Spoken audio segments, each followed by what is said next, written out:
Hi everyone, welcome back to the Schwoven's Nest. If you are a current subscriber, I would like to say thank you for your support.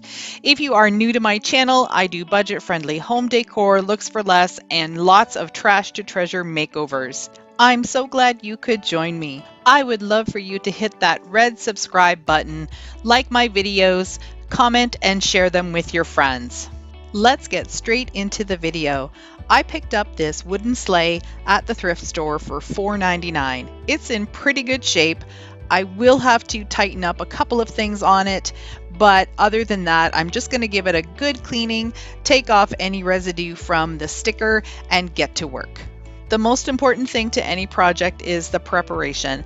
I'm going to take my sandpaper and I'm going to sand down this flower design because it is a little raised up with the paint, and I'm going to just run my hand over it every once in a while just to make sure that I get it nice and smooth.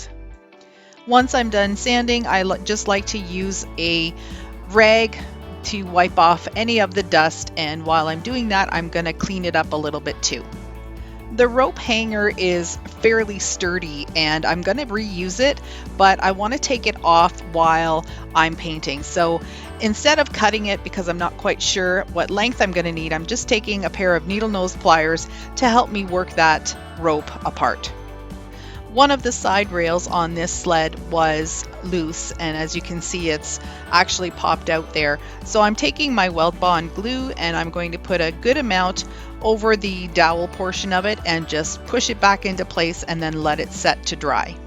This glue I've had for a couple of years now. It was a big bottle. It cost around $10 at first, but it lasts forever and it's a huge lifesaver. It is such a strong glue, and it's called Weld Bond because it's supposed to have a welded effect to it, and I've got to say it actually does.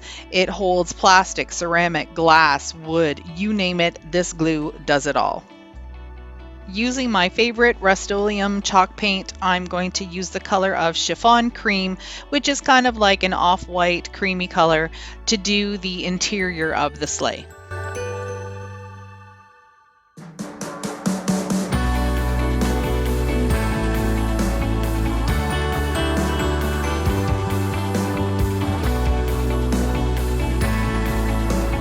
I did 2 coats front and back.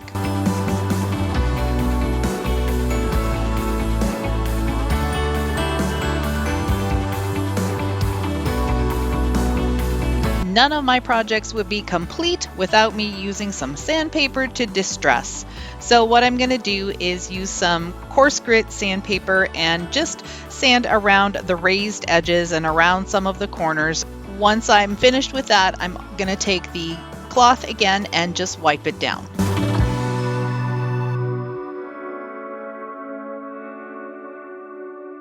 So here I'm finally showing you the right way to hold up my paint can, and I'm using the charcoal color again, the Rust-Oleum chalk paint. I'm going to give both rails 1 coat of this chalk paint, and what I want to be able to do is have some of the wood showing through. Probably going to take my sandpaper and give it another distressing, but so far I'm really loving the way it's looking.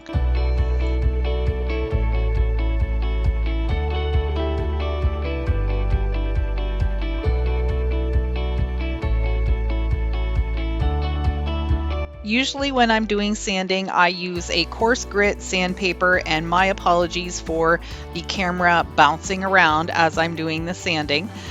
But because I only did 1 coat, the wood is coming through very quickly, so you do have to be careful what kind of grit sandpaper you use. This one being a 40 grit, it's very coarse, so I had to just be really careful to make sure that I didn't over sand it.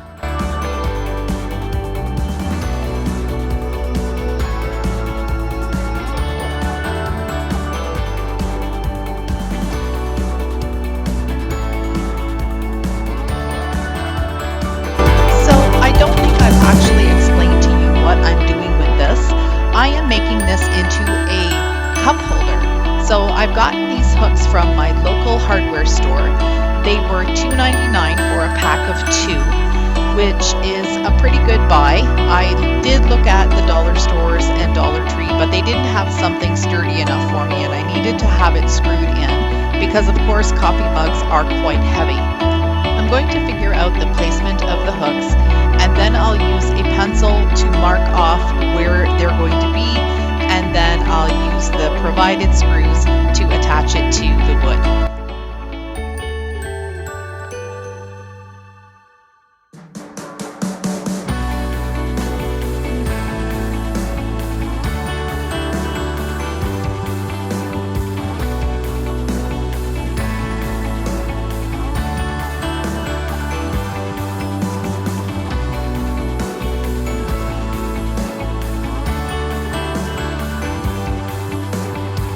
This type of screw head is called a Robertson. It's the square. And what I'm going to be doing is using my Milwaukee ratchet screwdriver, and it has additional bits in it that are included. And these are the really long bits. These are the ones I like. And what I mean by ratcheting is that once you get the screw going and it has a bit of grip, the screwdriver does the work for you. I'm just simply moving my hand back and forth, and the screwdriver gets that grip and does it for me, so I don't have to strain my arm or my hand too much. I tend to do a lot of woodwork, so having a ratcheting screwdriver has really been helpful. You could also use a cordless drill if you have one and use the driver bits on your drill. Sometimes I just find that for these smaller projects and for items like this that I don't want to wreck in case the drill spins off and scratches something. So that's why I use the screwdriver instead.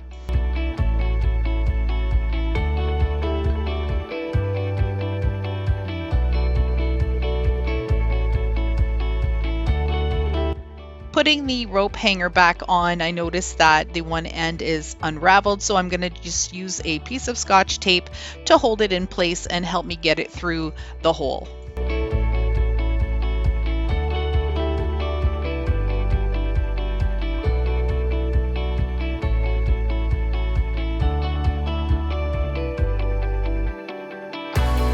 The original rope hanger was really long. I'm only going to hang mine about 6 inches away from the actual sleigh.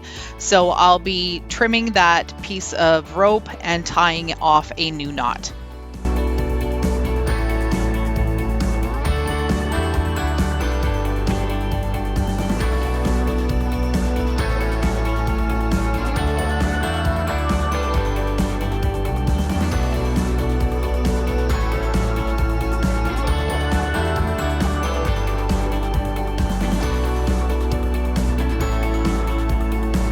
I wanted to include 4 of the same cups for this cup holder, and I picked up these 4 at Dollar Tree, and I really like the mason jar look to them. It's really farmhouse. So what I'm doing now is using 100% acetone and a makeup pad just to remove any of the excess glue that's on the bottom of each of these.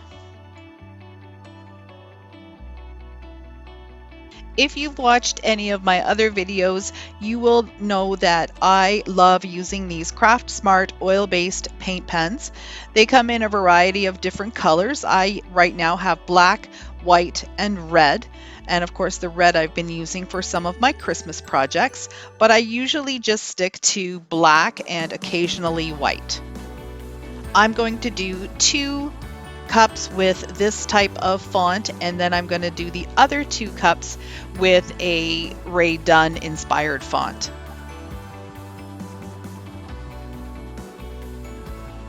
These paint pens are very different than using a permanent marker. With a permanent marker, you need to press down in order for the ink to appear. With these, you need to use a lighter touch because the paint needs to be released from the nib, and if you push too hard, it won't come out.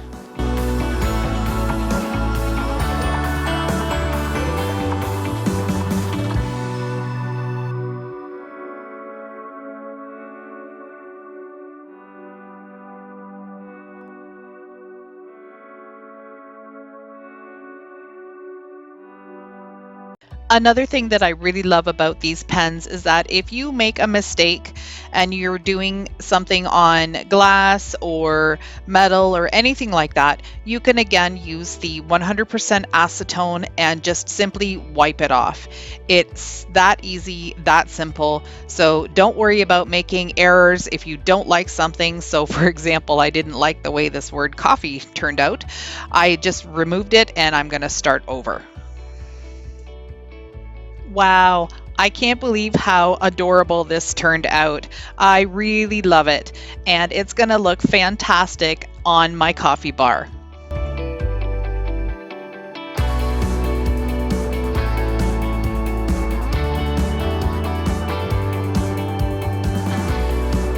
I hope you enjoyed this tutorial.